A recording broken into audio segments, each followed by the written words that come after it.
বাঙালির 12 মাসে 13 পার্বণ, অন্যতম পৌষ সংক্রান্তি। বাঙালির 12 মাসে 13 পার্বণ, আর এই 13 পর্বের মধ্যে উল্লেখযোগ্য পৌষ সংক্রান্তি। রাত পেরোলেই পৌষ সংক্রান্তি, আর পৌষ সংক্রান্তি মানেই জমিয়ে পিঠে পুলি খাওয়ার দিন। পিঠে পুলি পাটিসাপটা পায়েস খেতে কে না ভালোবাসে। পৌষ সংক্রান্তির পিঠে পুলি পায়েসের চাহিদা বেড়ে যায়। সংশ্লিষ্ট জিনিসগুলি তৈরি হয় চালের গুঁড়ো দিয়ে। শিলিগুড়ির বিভিন্ন বাজারগুলিতে দেখা গেল চালের গুঁড়ো বিক্রি হচ্ছে। চালের গুঁড়ো কিনতে ক্রেতাদের ভিড় দেখা গেল। দাম 100 টাকা কিলো, কোথাও বা তার কিছুটা বেশি। এই প্রসঙ্গে ব্যবসায়ীরা জানিয়েছেন যে মোটামুটি বিক্রি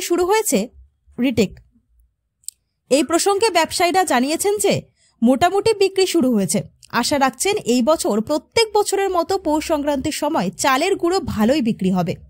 পাশাপাশি বিভিন্ন মিষ্টির দোকানগুলোতেও দেখা গেল পাটিসাপটা, খোয়া ক্ষীর, মালপোয়া, রসমালাই সহ বিভিন্ন মিষ্টান্ন উপকরণ বিক্রি হচ্ছে পৌষ সংক্রান্তি উপলক্ষে। পৌষ সংক্রান্তি স্বাভাবিকভাবেই চাহিদা বেশি রয়েছে পাটিসাপটা, রসমালাই, মালপোয়ার। ভালো হচ্ছে। কত টাকা করে কিলো আছে? 100 টাকা, 100 150। আচ্ছা আচ্ছা। তো এই চালের গুঁড়া কতদিন থাকে? এটা শুকায় রাখলে মোটামুটি সারা বছর খাইতে পারবেন। সারা বছর? আর না শুকালে একদিনেই খাইতে পারবেন। শুকিয়ে তারপরে করতে হবে? মানে এটা কি ভিজা তো চালের গুঁড়াটা, আচ্ছা, শুকাইতে হবে।